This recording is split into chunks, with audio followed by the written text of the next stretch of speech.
नमस्ते सदा वत्सल्य मातृभूमि। प्रिय दर्शकों, आज के वीडियो में आप सबका स्वागत है। आप सभी जानते हैं कि भारतवर्ष एक प्राचीन संस्कृति, ज्ञान व सनातन धर्म से ओतप्रोत माना जाता है।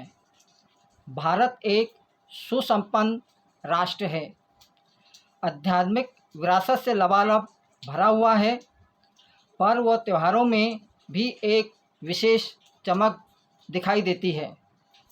आज हम इस माह में आने वाली गुरु पूर्णिमा के महान पर्व को मनाने वाले हैं। तो आइए हम पूज्य गुरुदेव पंडित श्री रामेंद्र कुमार द्विवेदी जी से प्रश्नों और उनके उत्तरों के माध्यम से इस गूढ़ विषय को सरल भाषा में समझने का प्रयास करते हैं। पंडित जी, राम राम। राम। हम अपनी चर्चा आरंभ करें इससे पूर्व आप इस चैनल को सब्सक्राइब, शेयर, लाइक अवश्य करें। साथ ही जो अच्छा लगे उसमें कमेंट में लिखें। आइए हम सुनते हैं।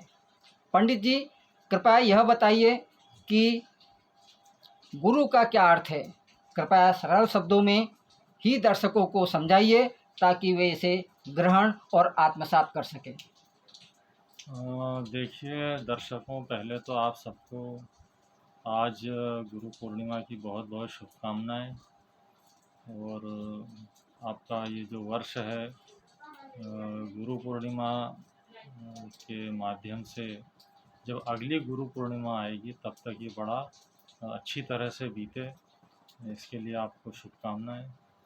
और ये जो गुरु शब्द जो है, गुरु शब्द को आजकल प्रायः बहुत तरह से इसका प्रयोग किया जाता है और इसके कई अर्थ भी होते हैं, लेकिन हम जो शुद्ध अर्थ है उसका आज हम उस पर अपना जो भी एक समझ है जो हम आपके साथ बांटेंगे।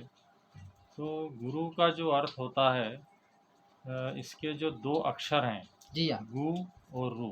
जी हाँ। तो गु में जो ऊ, छोटे ऊ की मात्रा है, इसका एक अर्थ होता है कि अंधकार। जी हाँ। और रू का जो अर्थ होता है वो है प्रकाश। जी हाँ। तो हमारे जीवन में जो अज्ञान है, जो अंधकार है, जी हाँ। जो अप्रकाश है, जिससे कि हम कोई बातों को, कोई ज्ञान को, जीवन को इसको समझ नहीं पाते हैं और हमको ऐसा लगता है कि हम कहीं भटक रहे हैं और एक अंधेरा सा जीवन में मालूम पड़ता है। जी हाँ। हमारे मन में, हमारी चेतना में हमको कुछ ऐसा लगता है कि कुछ छूट रहा है, जी। कुछ ऐसा है जिसको हमको पाना चाहिए और वो हमको सही मार्गदर्शन मिले। तो इसके लिए गुरु होते हैं। जी हाँ। तो गुरु का जो एक शाब्दिक अर्थ इस प्रकार हुआ कि जो अंधकार से प्रकाश की ओर ले जाता है, जी वह गुरु है।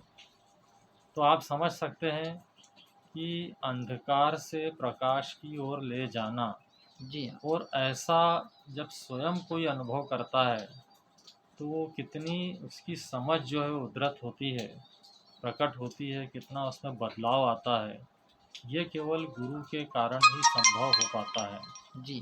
तो गुरु हमारे वो होते हैं जो हमको सही ज्ञान देते हैं, सही समझ देते हैं, जो हमारे अज्ञान के अंधकार को दूर करते हैं जी। और हमें जीवन का प्रकाश दिखाते हैं, जी। दैवीय मार्गदर्शन देते हैं और बड़ा एक उन्नतिशील हमारा जीवन हो जाए, ऐसा उनका हमारे लिए जो बड़ी करुणा और कृपा होती है। जी हाँ। बहुत अच्छा समझाया पंडित जी ने। कृपया गुरु कौन होता है, कोई शिष्य गुरुदेव से मार्गदर्शन किस प्रकार ले सकता है, इसमें समझाने का प्रयास करें हमारे दर्शकों को। देखिए, गुरु एक बड़ा उत्तरदायित्व पूर्ण एक पद होता है जी हाँ। और ये आज की कोई परंपरा नहीं है। गुरु शिष्य परंपरा अ, बहुत बहुत बहुत वर्षों वर्षों पुरानी है और आदिकाल से ही जो हम समझते हैं, सुनते हैं शास्त्रों में, कथाओं में, जी हाँ। श्रीमद् भागवत कथा में, और बहुत से जो उपदेश होते हैं, जो ज्ञान की बातें होती है, जो लोग अध्ययन करते हैं, जो सीखते हैं, जो गुरु शिष्य परंपरा में हैं अभी, जी तो वे बहुत प्राचीन होता है, प्राचीन काल से ही ये चला आ रहा है। जी तो जो गुरु जो पद है वो प्रायः तो होता है पारंपरिक ही होता है, और उसमें जो पहले से गुरु एक दूसरे को जो है वो अपना ज्ञान देते आए हैं, और उनका जो पद है वो हस्तांतरित करते आए हैं। जी एक से जो योग्य शिष्य होता है फिर उससे गुरु बनाया जाता है। जी तो इस प्रकार से ये जो गुरु परंपरा है अति प्राचीन है, और हम भारतवासी हैं, हम जो सनातन धर्मी हैं, उनके जो भी हम लोग हैं उसमें हर एक समाज में उनके पीछे कोई ना कोई गुरु परंपरा रही है। जी यदि आप इस बारे में जानते हैं या आप नहीं जानते हैं तो आप इसके लिए पता कीजिए, जी और आपको पता चलेगा कि आप किस पंथ में हैं, आपकी क्या शाखा है, आपके कौन से गुरु होते हैं। जी तो वो जो आप खोज करेंगे तो आपको पता चल ही जाएगा, क्योंकि अभी भी बहुत से सब प्रकार के जो हैं गुरु उपलब्ध हैं। जी वो अपना ज्ञान से, अपनी कृपा से सब शिष्यों को जो है, भक्तों को एक सार्थक जीवन जीने की प्रेरणा दे रहे हैं। जी तो हमको ये समझना चाहिए कि हमारे लिए कौन से गुरु जो हैं वो मतलब उचित हैं, या उनको उनसे हम दीक्षा ले सकते हैं, जी या उनसे हम ज्ञान प्राप्त करने के लिए वचनबद्ध हो सकते हैं। तो जी हमें ये सावधानी से जो है समझ करके गुरु अपनाना चाहिए। जी और ये कहा जाता है कि पानी पीजिए छान कर, जी हाँ। और गुरु कीजिए जानकर। जी तो गुरु एक आध्यात्मिक पथ के जो है वो मार्गदर्शक होते हैं। जी वो कई प्रकार के गुरु हो सकते हैं। जी तो गुरु वो बहुआ संति, इस प्रकार से हम देखते हैं कि अनेक प्रकार के अनेक पंथ के गुरु होते हैं, जी जो उनके उनके जो है समाज के या उनके पंथ के जो अनुयायी होते हैं उनका वो मार्गदर्शन करते हैं। जी हाँ। और ये एक आध्यात्मिक पद होता है। जी गुरु एक आध्यात्मिक पद होता है, और ये ऐसे ऐसा नहीं होता है, ये पूरा गुरु के जो है उनके अंडर कमांड में, उनकी कृपा के की शरण में रह कर के पूरा ज्ञान प्राप्त किया जाता है। जी हाँ। और उसके बाद वो जो योग्य शिष्य होते हैं वो उस परंपरा के फिर उत्तराधिकारी बनते हैं। तो जी ये बड़ी लंबी प्रक्रिया होती है, बड़ी रहस्यमय होती है, सूक्ष्म होती है। तो ये हम सबका कर्तव्य है कि हम अपने अपने लिए कौन सी परंपरा उचित है, अपने पूर्वजों से आप जानें, और या जो विद्वान हैं उनसे जानें, या पता करें कि आपके जो है लिए कौन से गुरु उचित हैं, तो आप उसका मार्गदर्शन भी ले सकते हैं। जी इस प्रकार से आप उनसे दीक्षा लेकर के भी जो है वो गुरु शिष्य एक संबंध बना सकते हैं, जो कि एक आंतरिक संबंध होता है। जी बाह्य रूप से जो भी व्यवस्थाएं होती है उसमें आप जो भी उनसे ज्ञान प्राप्त कर सकते हैं या सीख सकते हैं, वो एक मार्गदर्शन उनसे मिलता है। वो किसी भी रूप में हो सकता है, प्रत्यक्ष रूप में हो सकता है, अप्रत्यक्ष रूप में हो सकता है। जी क्योंकि गुरु एक बहुत शक्तिशाली तत्व होता है। वो ईश्वर की शक्ति से एक होते हैं। जो सच्चे गुरु हैं, जो महान गुरु हैं, जो जी परंपरावादी हैं, वो अपने आप में एक विलक्षण व्यक्तित्व होता है। जी तो वो गुरु ही हमारे जो हैं भूत भविष्य वर्तमान का सही मार्गदर्शन कर सकते हैं। जी तो ऐसे ही आप अपने गुरु के बारे में आपको जानना चाहिए, और फिर उनसे दीक्षा लेकर के या उनसे अपने एक प्रतिज्ञाबद्ध होकर के उनकी शरण में आप रह कर के वो सही मार्गदर्शन या अपना जो भी ज्ञान आप प्राप्त करना चाहते हैं उसको कर सकते हैं। जी बहुत अच्छा समझाया गुरुदेव ने कि गुरु पानी पियो छान के, गुरु करो जानकर। गुरु का जीवन में बड़ा महत्व है। हमारा अगला प्रश्न है, गुरु से एक शिष्य कैसे मार्गदर्शन ले सकता है, क्योंकि प्रत्यक्ष रूप से गुरु से मिलना सरल भी नहीं होता। कृपया विस्तार से इसे बताइए। देखिए, ऐसा होता है कि जो गुरु होते हैं, मैंने आपको अभी थोड़ी देर पहले ये बताया है कि वो आध्यात्मिक शक्ति से ओतप्रोत होते हैं। जी हाँ। गुरु को कहीं जाना नहीं पड़ता है। वो शिष्य उनके पास अपने आप चले आते हैं। और ये एक आंतरिक संबंध होता है, एक दैवीय आकर्षण होता है जी कि जिसके पास करुणा है, स्नेह है, प्रेम है, जी जो मानव जाति के उत्थान के लिए कार्य करते हैं, जी हाँ जो कल्याणकारी पथ को अपनाते हैं, जी जो हर जीव की और हर मनुष्य की उन्नति चाहते हैं, जी वो किसी में दोष नहीं देखते, जी उसमें जो भी अच्छाई है उसको उजागर करते हैं, उसको जी बढ़ाते हैं। तो इस प्रकार से कोई व्यक्ति जो है वो अपने गुरु का चयन कर सकता है, जी या जब उसको ऐसा लगे कि उसकी अंतरात्मा में किसी गुरु के प्रति, या हम कुछ सुनते हैं, प्रशंसा सुनते हैं, उनकी चर्चा सुनते हैं, जी उनका जो कल्याणकारी पथ है उसके बारे में सुनते हैं, या देखते हैं, या प्रवचन सुनते हैं, या किसी प्रकार उनके दर्शन हो जाते हैं। जी तो ये जब गुरु वास्तव में जो ईश्वर के निकट होते हैं वो कोई साधारण भी नहीं होते, जी क्योंकि वो अपने जीवन को तो एक मुक्त जीवन बना लेते हैं।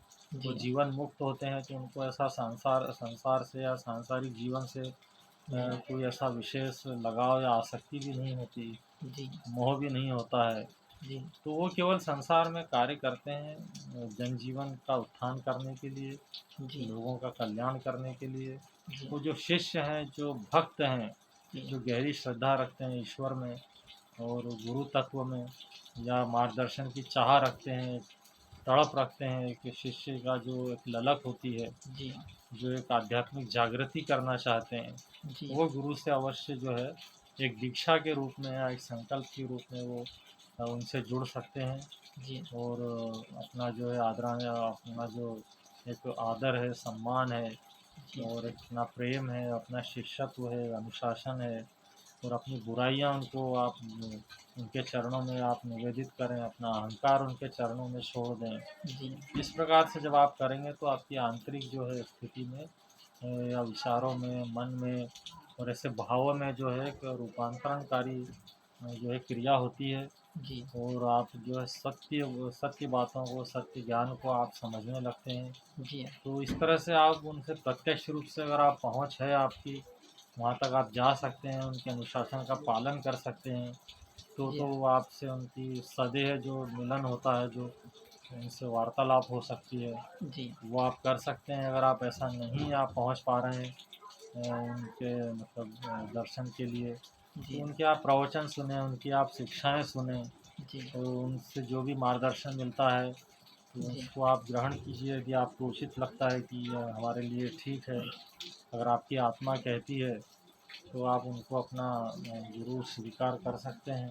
जी तो सबसे बड़ी बात यह है कि हमको अगर शिष्य को गुरु स्वीकार कर लें, जी तो इससे बड़ी उपलब्धि हो नहीं सकती। जी ये हमारे लिए बहुत ही जो है एक अनुग्रहित करने वाला सुकृत्य है, जो गुरु अपनी ओर आकर्षित कर लेते हैं और हमको अपने आप उनसे मार्गदर्शन मिलने लगता है। जी हमारी श्रद्धा जग जाती है, क्योंकि जी ऐसा कहते हैं जो जो श्रद्धावान है उसे ही ज्ञान प्राप्त होता है। जी तो श्रद्धावानम ज्ञानम लभते, जो श्रद्धावान है उसे ही ज्ञान की प्राप्ति होती है। तो आप श्रद्धावान बनिए, और आप गुरु आपसे मिलें, आपसे चाहे न मिलें, चाहे आप उनके दर्शन प्रत्यक्ष में कर पाएँ अथवा अप्रत्यक्ष रूप से उन्हें आप टीवी में देख रहे हों, या आप चित्र देख रहे हों, या पत्रिका के माध्यम से, तो भी आप उनसे मार्गदर्शन प्राप्त कर सकते हैं।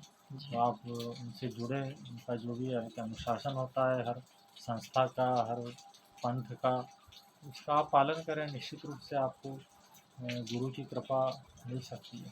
जी बहुत अच्छा मार्गदर्शन दिया द्विवेदी जी ने कि अपने अहंकार और बुराइयों को गुरु के चरणों में अर्पण करके अच्छाइयाँ और बिना अहंकार रहित जीवन व्यतीत करने का प्रयास करें।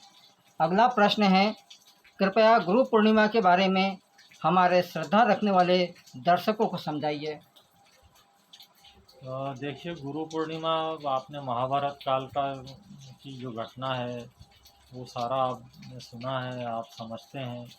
आज से 5000 वर्षों के पूर्व ये जो महाभारत काल था, उस समय के पहले भी व्यास जी जो ऋषि हुए हैं, उन्होंने जो है उसके पूर्व जो वेदों की स्थिति थी, जो ज्ञान था, उनको संकलित करके उन्होंने वेदों के जो एक वेद था उसके 4 विभाग किए, 4 भागों में उसे लिखा, जी उसको अलग-अलग नाम दिए। उन्होंने लिखे उपनिषद, जी उन्होंने लिखे पुराण। जी इस प्रकार से उन्होंने फिर बाद में जो है एक भक्ति से पूर्ण उन्होंने देवी मद् भागवत की रचना की। जी तो ये जो इतना महान कार्य है, जो सदियों से, हज़ारों सालों से जो नहीं हुआ था, वो गुरु व्यास जी ने उसको गणेश जी की सहायता से पूरा किया था। तो जो शिष्य थे वो बड़े उनसे बड़ी श्रद्धा रखते थे, जी बड़े कृतज्ञ थे, वो श्री गुरु को कुछ अर्पित करना चाहते थे। तो जी वो अब एकदम से तो कह नहीं पाते थे, लेकिन सबके मन में एक जो है सहमति बनी कि जी हमें गुरु को कुछ भेंट करना चाहिए। जी तो उसके लिए हम कौन सा दिन चुनें। तो ये जो गुरु पूर्णिमा जो होता है, जो प्रायः क्या आषाढ़ में ही आता है, आषाढ़ी पूर्णिमा भी कहते हैं उसको। जी और ये जुलाई में, जो अंग्रेजी माह है, जुलाई के माह में भी आता है। जी किसी भी तारीख को आ जाता है 10-15 दिन के अंतर से। जी तो ये जो गुरु गुरु पूर्णिमा जो है, जी वो गुरु पूर्णिमा पर जो चाँद उदय होता है, जी जो चाँद उदय होता है, वो 12 महीनों की जो पूर्णिमा होती है, जी उस चाँद की जो उसका जो प्रकाश होता है, उसकी जो चाँदनी होती है, उसका जो आकार होता है, जी इसमें आषाढ़ी पूर्णिमा का जो चाँद होता है, जी वो सबसे विशाल होता है, जी वो सबसे बड़ा होता है। जी तो जो आषाढ़ी पूर्णिमा का जो महत्व है, वो इसीलिए है क्योंकि ये जो चंद्रमा है, ये जी सबसे वृहद होता है, सबसे विशाल होता है, जी सबसे चमकीला होता है। जी और गुरु इस पृथ्वी के सबसे बड़े देवता हैं। जी और जो गुरु होते हैं वो मनुष्य से ऊपर होते हैं, उनकी एक साधारण समझ से ऊपर होते हैं। जी तो उनसे जो शिष्य ज्ञान प्राप्त करते हैं, तो शिष्य भी जितना महान होता है, वो जी अपने गुरु को उतना ही महान समझता है। जी तो फिर क्या होता है कि वो श्रद्धा व्यक्त करने के लिए बड़ा लालायित हो जाता है। जी उसकी अभिलाषा होती है, उसके मन में बड़ी कृतज्ञता होती है। जी एक बाढ़ सी आ जाती है धन्यवाद देने की, कृतज्ञता की, एक अभिव्यक्ति की कि जी गुरु का सम्मान कैसे करें। तो ऐसे में जो है गुरु पूर्णिमा का दिन चुना गया। जी और इस प्रकार से जो व्यास जी थे उनका इसमें सम्मान हुआ जी और उनकी पूजा हुई। और फिर उस दिन से ये जो है एक कृतज्ञता के रूप में जो ज्ञान प्राप्त किया जाता है, उसकी कृतज्ञता के रूप में ये शिष्यों ने जो है गुरु पर्व, गुरु पूर्णिमा के रूप में, एक उत्सव के रूप में और साधना की अपनी प्राप्ति हुई उसके उसमें कृतज्ञता व्यक्त करने के लिए उसके प्रति जी उन्होंने ये आरंभ किया था। जी बहुत अच्छा मार्गदर्शन दिया। साल भर में जितनी पूर्णिमा पड़ती है, आषाढ़ माह की जो पूर्णिमा होती है उसका चाँद बाकी सब पूर्णिमाओं से बड़ा होता है। अतः अगला हमारा प्रश्न है, गुरुदेव आप यह बताने का कष्ट करें कि आज के युग में लोग गुरु किसको चुनें और किसे गुरु समझना चाहिए। एक व्यक्ति गुरु से कैसे जुड़ सकता है।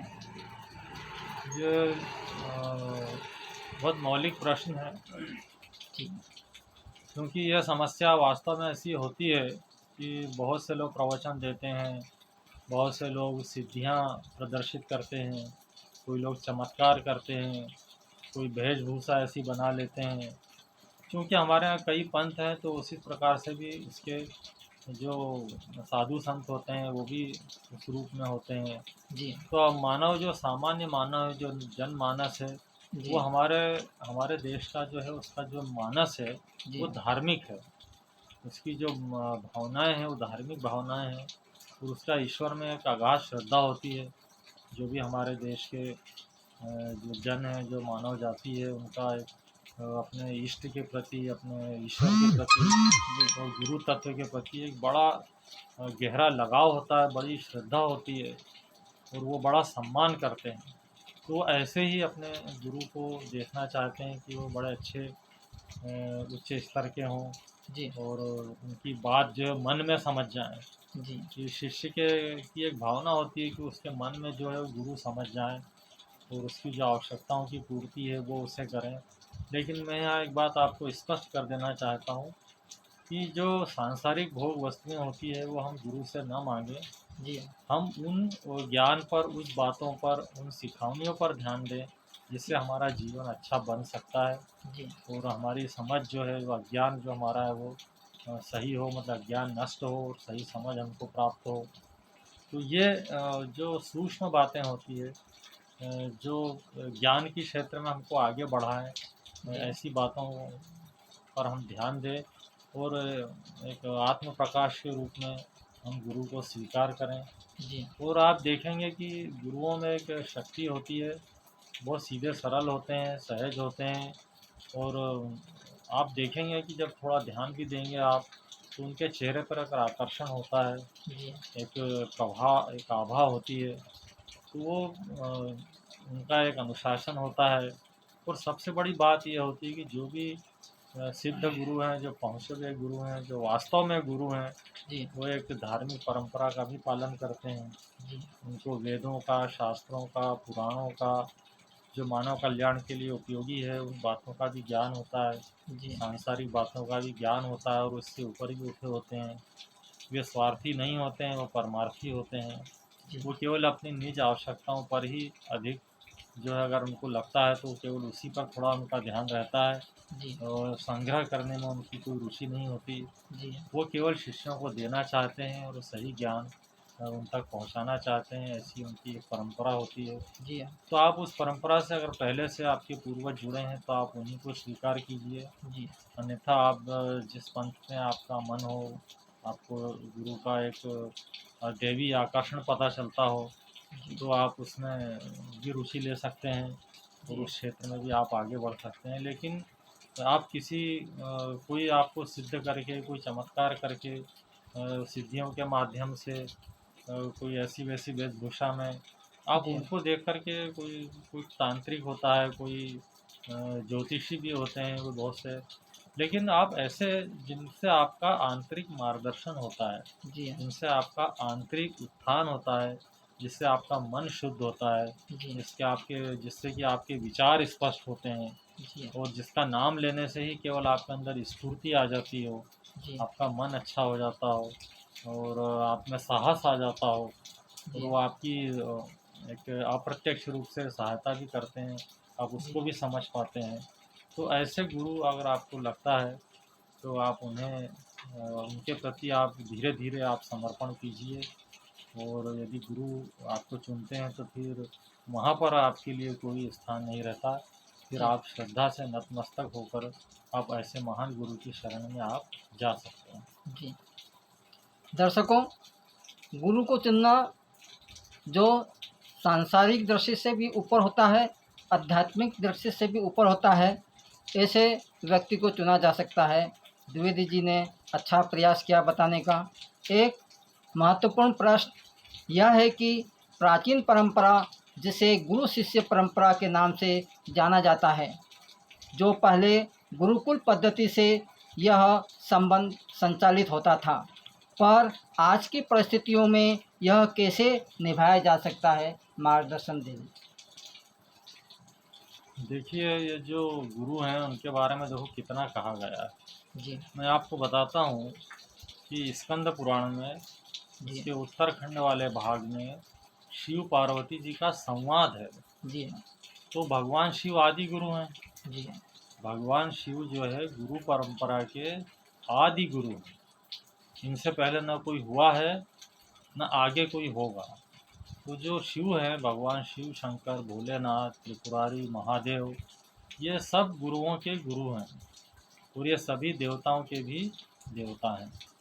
तो ये स्कंद पुराण में उल्लेखित है कि एक श्री गुरु गीता के नाम से एक पाठ होता है जी जिसमें गुरु की महिमा के बारे में बताया गया है और ये जी अति प्राचीन है। जी ये अत्यंत प्राचीन है और इसमें माता पार्वती एक शिष्या की भांति अपने श्री गुरु भगवान महादेव से, भगवान शिव से ये प्रश्न पूछती हैं जी कि ऐसा कौन सा मार्ग है जो जिस पर चलकर शिष्य अपना उत्थान कर सकता है, जी तो अपनी उन्नति करता है।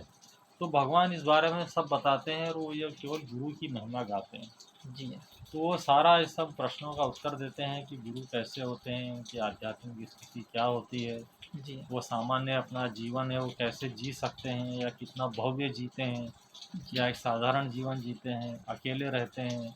बहुत सारे इसके कई कई प्रकार होते हैं गुरुओं के। जी तो इसमें माता पार्वती एक शिष्या की भांति हम सबके लिए ऐसा संदेश देती हैं जी कि हम सब एक शिष्य बने और अपने गुरु से इसी नम्रता से, उसी जी भक्ति से उसका अनुसंधान करके हम अपने गुरु से ऐसे प्रश्न करें, या उन प्रश्नों के उत्तर मन में भी मिल सकते हैं, आपको आत्मा में भी मिल सकते हैं, आप मन में भी जिज्ञासा कर सकते हैं। जी तो आप प्रत्यक्ष रूप से अगर उचित लगता है तो उनके सम्मान से, तो सम्मान या भक्ति से आप पूछ सकते हैं, तो आप ऐसा पूछें भी। जी और यदि उत्तर देते हैं या मौन रूप से देते हैं, क्योंकि गुरु की शक्ति इतनी होती है कि उनको बोलना नहीं पड़ता है, और भक्त और शिष्य जो होता है वो समझ जाता है। जी गुरुर ब्रह्मा गुरुर्विष्णु गुरुर्देवो महेश्वरा गुरुरेव परब्रह्म तस्मै श्री गुरुवे नमः। जी गुरुरेव साक्षात परब्रह्म तस्मै श्री गुरुवे नमः। जी इस प्रकार से श्लोक आता है। जी अखंड मंडलाकारं व्याप्तं येन चराचरं तत्पदं दर्शितं येन तस्मै श्री गुरुवे नमः। अखंड मंडलाकार ओम चैतन्यं शाश्वतं शांतं व्योमातीतं निरंजनं नादबिंदु कलातीतं जी तस्मै श्री गुरुवे नमः। ये सब गुण उनके अंदर हैं। जी त्वं पिता त्वं च मे माता त्वं बंधुस्त्वं च देवता। जी तो आप उनको तस्मै श्री गुरुवे नमः, आपको नमस्कार है। आप हमारे माता हैं, आप पिता हैं, आप गुरु हैं, आप अखंड मंडलाकार हैं, आप व्याप्त चराचर जगत के स्वामी हैं। जी आप जो है, एक और इसमें श्लोक आता है, ब्रह्मानंदम परम सुखदम केवलम ज्ञानमूर्ति जी द्वंद्वातीतं गगन सदृशं तत्त्वमस्यादि लक्ष्यम्। जी एकं नित्यं विमलमचलं सर्वधी साक्षीभूतं जी भावातीतं त्रिगुणरहितं सद्गुरुं तं नमामि। त्रिगुणों से रहित हैं, जी तमस, रजस, सत्व, जी इन तीन गुणों से या प्रकृति के गुणों से वो परे होते हैं।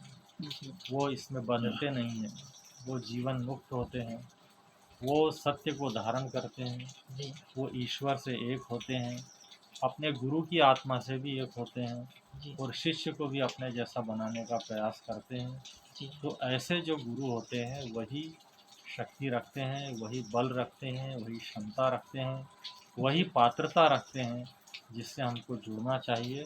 जी और हमारे अंदर भी वैसी ही एक सच्ची जिज्ञासा होनी चाहिए, ताकि हम उनको अपना सकें, उनकी शिक्षाओं का पालन कर सकें। जी हमारे अंदर अनुशासन हो, हमें नम्रता हो। नम्रता नहीं भी हो तो आ जाती है। जी अहंकार को छोड़ना पड़ता है, बुराइयों को छोड़ना पड़ता है, खान पान में शुद्धि रखना पड़ती है, और जो भी हमारी रुचि का है उससे भी हमको गुरु पीछे जाने को नहीं कहते, हटने को नहीं कहते, कि ठीक है आपकी जो रुचि है आप उसे भी करें, आपके अंदर भी कुछ ज्ञान है, कुछ समझ है, ईश्वर का अंश है। तो गुरु भी हमारा सम्मान करते हैं। ऐसा नहीं कि हम गुरु का ही सम्मान करते हैं, हम तो चूक भी सकते हैं, जी लेकिन गुरु नहीं चूकते। वो सबका बराबर सम्मान करते हैं, उनकी सम दृष्टि होती है, वो सबको समान रूप से देखते हैं। वो जीव को भी, और अविनाशी को भी, विनाशी को भी, भौतिकता को भी, और आध्यात्मिकता को भी, वो संसार को भी, वो संसार सागर से पार करने वाले उस तत्व को भी, उस ज्ञान को भी, वो सब में एकत्व देखते हैं।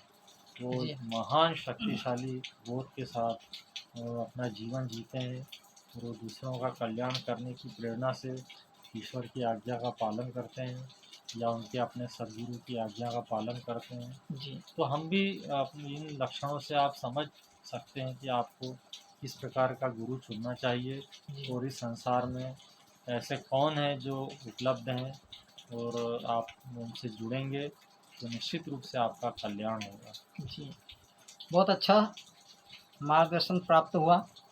एक अंतिम प्रश्न है, गुरु पूर्णिमा वह दिन होता है जब शिष्य अपने गुरुदेव को उनकी कृपा व आशीर्वाद मार्गदर्शन पाने हेतु लाभ उठाता है।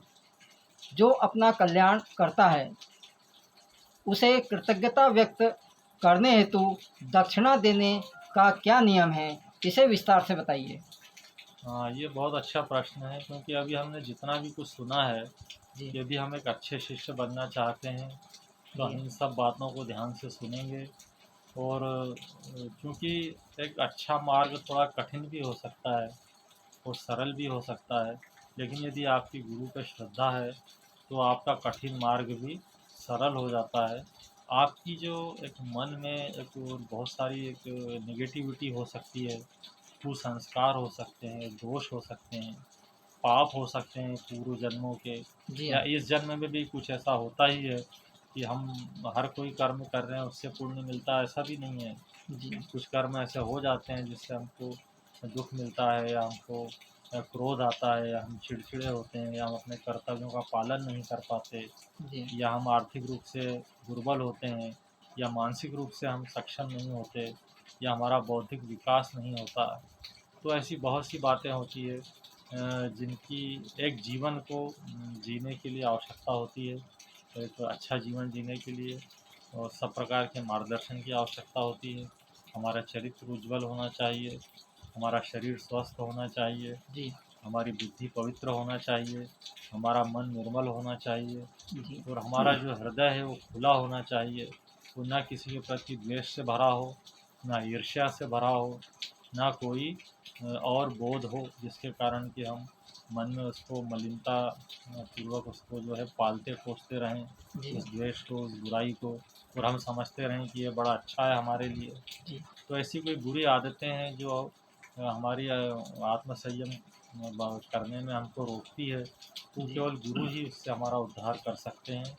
तो गुरु ही हमको पूर्णता प्राप्त करते हैं। तो जी भगवान राम के गुरु भी थे गुरु वशिष्ठ जी, जी जिन्होंने उनको आत्मज्ञान की शिक्षा दी थी। जी और भगवान कृष्ण भी जब इस धरा पर आए, उन्होंने अवतार लिया, तो जो उज्जैनी नगरी है वहाँ के ऋषि सांदीपनि थे, जी जो उन्होंने जो है उनसे ज्ञान प्राप्त किया था, और वो 64 दिनों में ही सारा ज्ञान प्राप्त कर लिया था।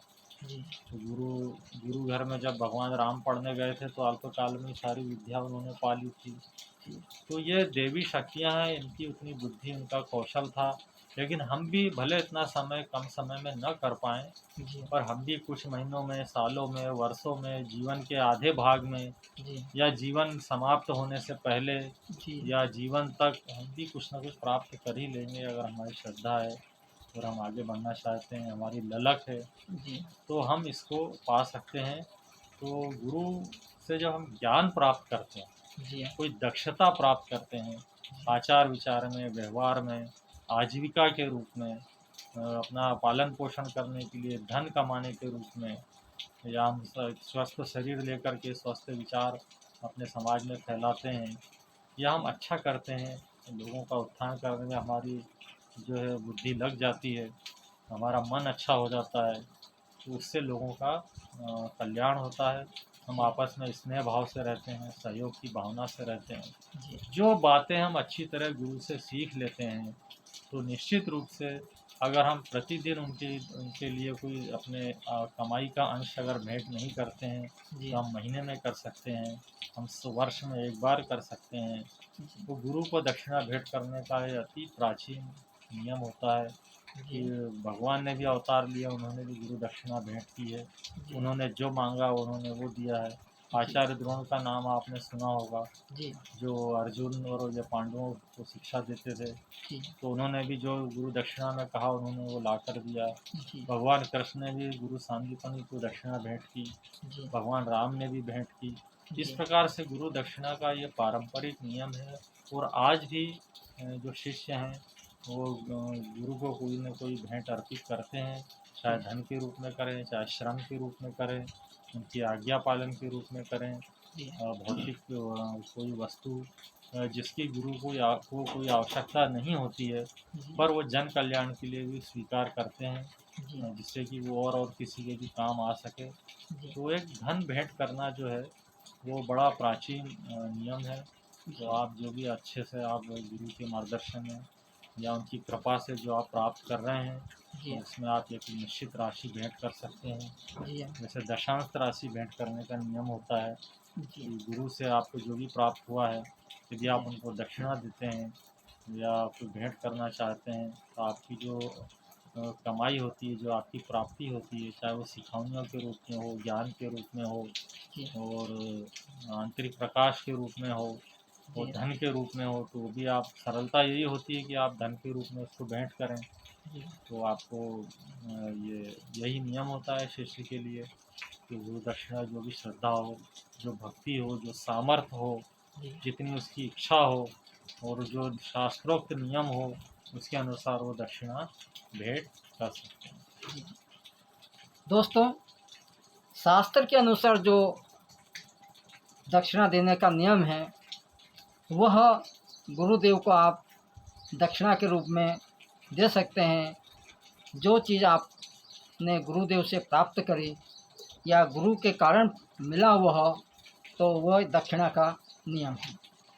एक श्लोक आता है संस्कृत में, गुरुर ब्रह्मा गुरुर विष्णु गुरुर देवो महेश्वराय गुरु साक्षात पर ब्रह्म तस्मै श्री गुरुवे नमः। हमारे दर्शकों को इसको विस्तार से समझाइए। देखिए, सृष्टि को चलाने के लिए जो परमात्मा है, जी वो एक निराकार रूप में भी है। जी जब परमात्मा साकार रूप ग्रहण करते हैं, जी तो उस पृथ्वी पर मनुष्य के रूप में वो गुरु होते हैं। जी तो एक गुरु के पास सारा ज्ञान होता है, सारा रहस्य होता है इस सृष्टि का, इस पृथ्वी का, इस प्रकृति का, इस वातावरण का। वो सब प्रकार से जो है जीव जंतुओं का, प्राणियों का, आत्मा का सारा ज्ञान उनके पास होता है। वो सारे रहस्य वो खोल सकते हैं, सारे भेद वो बता सकते हैं। जी और ये सारा जो चलता है वो हमारे मतलब आंतरिक जीवन में सब चलता रहता है। जी सांसारिक जीवन में हमको कैसे जीना है, कैसे हमारे लिए परिश्रम करके हमको जो है आजीविका अर्जित करनी है, धन जी कमाना है, जी इसके क्या स्वरूप हैं, कैसे हम मेहनत करें, परिश्रम करें, कैसे हम सफलता पा सकते हैं, जी कौन सी चीज़ उसमें अच्छी होती है, कौन सी बुराई होती है, जी किस मार्ग पर हमको चलना है। तो जी ये सारा एक प्रकृति का एक नियम होता है। जी उस नियम के अनुसार हमको चलाने के लिए हमारे जो गुरु होते हैं, श्री गुरु होते हैं, जी सद्गुरु होते हैं, गुरु होते हैं। हम शिक्षकों की बात नहीं कर रहे हैं, वो शिक्षक जो होते हैं वो एक व्यवहारिक या एक विद्या का ज्ञान देते हैं। जी वो भी गुरु के अर्थों में जो उसका विस्तार होता है अर्थ के रूप में, जी तो वो भी एक शिक्षक के रूप में भी गुरु होते हैं, माता पिता के रूप में गुरु होते हैं। जी लेकिन जो हम गुरु की बात कर रहे हैं वो परातत्व है, जी वो परम गुरु हैं, मनुष्यों में श्रेष्ठ हैं, वो आदि परंपरा से युक्त हैं, वो ब्रह्म ज्ञान से युक्त होते हैं। हम उनकी बात कर रहे हैं जो हमारी आत्मा को निर्मल बना देते हैं, जी जो हमें मोक्ष की ओर ले जाते हैं। गुरु का मुख्य कार्य होता है शिष्य को जो है मोक्ष की ओर ले जाना। जी वो एक शिष्य को जो है सदशिष्य बना देते हैं और जो जीवन है, जो बंधन युक्त है, उसको वो जो है जीवन मुक्त बना देते हैं और उससे मोक्ष प्रदान करते हैं। यदि उसकी मोक्ष में रुचि है, अभी है या आने वाले जन्मों में, वो निश्चित रूप से गुरु का जो अनुयायी होता है, जो शिष्य होता है, जो इस परंपरा का पालन करता है, तो वो उसको मोक्ष प्रदान करते हैं। इतनी सामर्थ्य गुरु में होती है।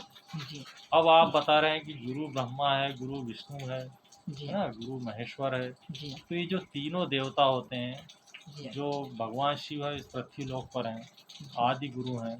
गुरु ब्रह्मा, ब्रह्म जो हैं वो ब्रह्मा जी जो हैं ब्रह्म लोक में हैं, जी विष्णु भगवान विष्णु लोक में हैं। जी तो ये तीनों का रूप जो इस पृथ्वी पर है, जो इस वर्तमान जीवन में है, जी वो गुरु के रूप में होता है। जी अभी आपने देखा एकादशी गई है, एकादशी जो है वो देवशयनी एकादशी जिसे कहा जाता है, जी जब भगवान विष्णु जो है वो पाताल लोक में चले जाते हैं, बलि के राज्य में। तो उनको वचन दिया था उन्होंने। तो इस प्रकार से जब वो वहाँ होते हैं तो वो 2-3 महीने वहाँ पर निवास करते हैं, 3 महीने। तो वो एकादशी जो है देवशयनी एकादशी कहा जाता है, क्योंकि चौमासा भी होता है, वर्षा ऋतु का समय होता है। तो एकादशी के बाद जो है सारे शुभ कार्य जो हैं, जो विवाह आदि होते हैं, वो कुछ समय के लिए रोक दिए जाते हैं। जी तो ये इस समय जो हमारे क्योंकि शिक्षा का यही उचित समय होता है जी जब प्रकृति पूरा जो है देव भूमि में जो है वो अपना एक रहस्य प्रकट करती है वर्षा के रूप में। जी तो ये जो छटा है ये देखते ही बनती है और इसमें बहुत सा ज्ञान जो है वो जातक के अंदर या साधक के अंदर वो उदय होता है। जी तो ये वर्षा काल या चौमासा इसी के लिए बड़ा महत्वपूर्ण होता है। जी तो हम ये कह रहे थे कि जो गुरु के 3 रूप होते हैं उसमें एक तो उत्पादन करना होता है, जी दूसरा है जो उत्पादन हो गया है, जो वस्तु जगत में आ गई है उसका पालन-पोषण करना है, जी चाहे वो जीवात्मा हो, चाहे वन्य पशु-पक्षी हों, चाहे पौधे हों, चाहे छोटा-सा जीव हो। तो ब्रह्मा जी की ये उत्पत्ति उनके द्वारा उत्पत्ति होती है ब्रह्मा जी की जी और विष्णु जी इसका पालन करते हैं। जी तो विष्णु जी के पालन के द्वारा ही हम पोषित होते हैं जी और अपना जीवन अच्छे से जी सकते हैं। जी और वो जो भगवान महेश्वर हैं जो जिनको आदि गुरु शिव के रूप में हम जानते हैं, जी उनकी पूजा करते हैं। और ऐसा श्रावण मास भी होता है जिसमें गुरु की पूजा की जाती है, शिव की पूजा की जाती है। तो ये तीनों जो देवता होते हैं ये सब गुरु में निवास करते हैं। जी ये ही बड़ा रहस्य है और इसी को हमको समझना चाहिए। हम गुरु को एक साधारण व्यक्ति या साधारण मनुष्य ना समझें, जी हम उसमें चेतना को देखें, उनमें आत्मा को देखें, जी हम ईश्वर को देखें। तो यदि ईश्वर पृथ्वी पर कहीं होता है तो जी केवल एक गुरु के रूप में ही हो सकता है। जी तो साक्षात आपको देखना है गुरु ब्रह्मा गुरु विष्णु गुरुर्देवो महेश्वरा। तो साक्षात परब्रह्म के रूप में हम ये गुरु को ही नमन कर सकते हैं और इनको हमको नमन करना चाहिए और इनसे सीखना चाहिए। तो इस प्रकार ये गुरु जो श्लोक है गुरु की इसी प्रकार से व्याख्या करता है। अब आप सोच लीजिए कि अगर साधारण मनुष्य जो एक साधारण जीवन जीता है उसके पास असाधारण ज्ञान है क्योंकि उन्होंने गुरु भक्ति से परंपरा से और प्रयत्न पूर्वक कठोर श्रम करके तपस्या करके उस ज्ञान को प्राप्त किया है। तो उस ज्ञान को प्राप्त करने के कारण वो ज्ञानी हो गए हैं और अपने गुरु से आशीर्वाद लेकर वो इस पृथ्वी पर उनकी आज्ञा का पालन कर रहे हैं या ईश्वर की इच्छा को पूरा कर रहे हैं। जी और बड़ी ही कोमलता से बड़ी सौम्यता से गुरु विचरण करते हैं रहते हैं जी और अपनी शक्ति के द्वारा वो गुरु का उत्थान करते हैं। तो हर एक जो शिष्य है एक सच्चा जो भक्त है वो साधक है वो अपने गुरु की अवश्य पूजा करे, जी उनका पूरा सम्मान दे, किसी प्रकार से भी उनकी हंसी न उड़ाए, जी उनका अपमान भूल से भी ना करे। जी तो वो बहुत कुछ पा सकता है। और अगर उसकी कोई इच्छाएं हैं सांसारिक आवश्यकता है तो जो ऐसे गुरु महान गुरु होते हैं वो योगक्षेम भी वहन करते हैं। जी योगक्षेम वहन में हम गुरु ऐसा कहते हैं कि आप अगर मेरे पथ पर चलते हो इस मार्ग पे चलते हो तो जी जो गुरु उनके गुरु जो कहते आए हैं वही यह गुरु भी कहते हैं कि योगक्षेम वहन में हम, मैं योगक्षेम को वहन करता हूँ। अर्थात वो किसी शिष्य को कमी नहीं रहने देते उसके जीवन में, जी उसे कमज़ोर नहीं बनने देते हैं, उसे सुदृढ़ बनाते हैं, उसे संपन्न बनाते हैं, उसे शक्तिशाली बनाते हैं, जी उसका जीवन उज्जवल कर देते हैं। भले ही इसमें गति धीमी हो सकती है पर वो निश्चित रूप से एक दिन महान जो है और शिष्य जो महान होता है जी वो महानता को प्राप्त कर लेता है, फिर वो अंत में गुरु ही हो जाता है। जी तो गुरु की ऐसी महिमा होती है इसलिए हम मौन रूप से भले हमें थोड़ा कष्ट सहना पड़े पर हमें गुरु की आज्ञा का पालन करना चाहिए और सदा उनके आगे नतमस्तक रहना चाहिए। जी एक प्रश्न उठ रहा है, गुरु साकार रूप में और निराकार रूप में दोनों में हो सकता है? हाँ, ये बड़ा अच्छा प्रश्न है। अभी मैंने आपको बताया भी था कि परमात्मा जो है वो निराकार रूप में भी होते हैं और साकार रूप में भी होते हैं। जी तो साकार रूप में हम गुरु को देख रहे हैं, गुरु ब्रह्मा गुरु विष्णु गुरुर्देवो महेश्वरा। जी तीनों जो ब्रह्मा विष्णु महेश है ये परमात्मा का जो निराकार रूप है जी उससे यह साकार रूप में है। जी परमात्मा इस साकार रूप में प्रकट हुए हैं। जी तो गुरु जो है मनुष्य रूप में चूँकि हर किसी मनुष्य को जो भगवान भी अगर मनुष्य रूप में आते हैं जी तो उनको भी सारा ज्ञान प्राप्त करने का अवसर मिलता है। जी उनको भी ये सब प्रक्रिया से जो है गुजरना पड़ता है, जी तब जाके वो ज्ञान प्राप्त करते हैं। तो ये प्रश्न तो हो ही नहीं सकता, क्योंकि गुरु इतने ऊँचे होते हैं जी कि यदि हम उनके मंत्र का जाप करते रहें तो हमें स्वयं पता चल जाता है, जी क्योंकि गुरु एक मंत्र देते हैं। जी गुरु का एक मंत्र होता है, उस मंत्र को आपको जपना होता है। वो मंत्र जपने से उसकी कोई सीमा नहीं होती। मंत्र आपको जपते ही रहना है, जी जपते ही रहना है, जपते ही रहना है। जपा सिद्धि, जपा सिद्धि, जपा सिद्धि। मंत्र जपते जपते जपते जपते सिद्धि हो जाती है। जी तो मंत्र में सब छुपा होता है। तो जो गुरु अगर किसी को मंत्र देते हैं, या आपने जो गुरु किए हैं, अगर उनसे आपको मंत्र मिला है तो उस मंत्र को अवश्य जपना चाहिए। और उनने जो भी बताया हो पाठ को, स्तोत्र को, उसको आपको करना चाहिए, उन अभ्यासों को करना चाहिए। तो आप एक गुरु के प्रति जो है वो अपना एक समर्पण भाव रखते हैं, तो उन बातों का आपको पालन करना चाहिए। जी और जो आप बोल रहे हो कि साकार रूप है या उनका निराकार रूप है, तो गुरु का जो ज्ञान तत्व है वो निराकार रूप है, जी और वो जो स्वयं सामने है वो साकार रूप है। जी उस साकार रूप में ही निराकार रूप छुपा होता है। जी तो जब हम साकार रूप में उसको साकार रूप या मूर्ति या देव मूर्ति जो भी होती हैं, वो उस निराकार रूप तक पहुँचने के लिए होती हैं। जी क्योंकि आपको मन को एकाग्र करना है, तो मन आपका इतना चंचल होता है कि उसकी गति आपको, एक बिजली चमकती है या कोई ध्वनि होती है या वायु बहती है, उससे भी अधिक होती है। जी तो मन जो है वो तेज़ी से कहीं भी चला जाता है। तो मन को एक संयम चाहिए।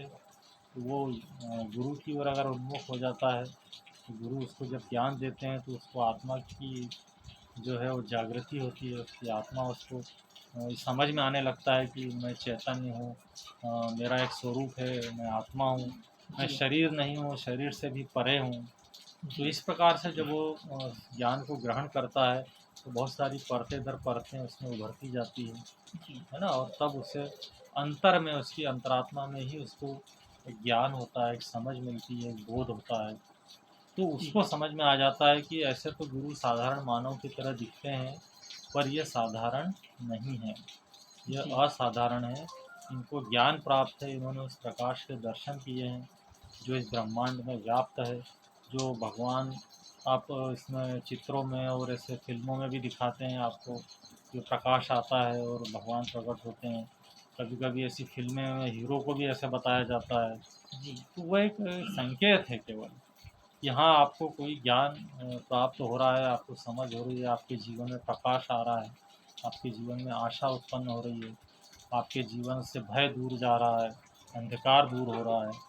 तो गुरु के अंदर ये जो प्रकाश होता है, ये प्रकाश जो है आपको बोध देता है, आपको ज्ञान देता है, आपको समझ देता है, आपके जीवन को चमका देता है, उज्जवल बनाता है।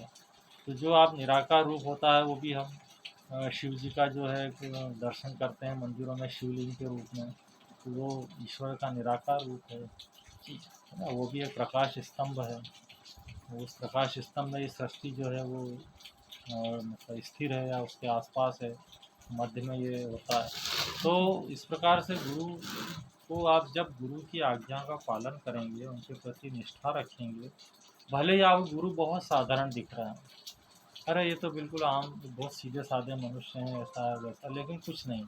आप उनके परम तत्व, उनके ज्ञान तक आप पहुँचें, तो यदि वो वैसे हैं, उस पंथ से जुड़े हैं, और उनका वो भौतिक स्वरूप भी वैसा ही होगा।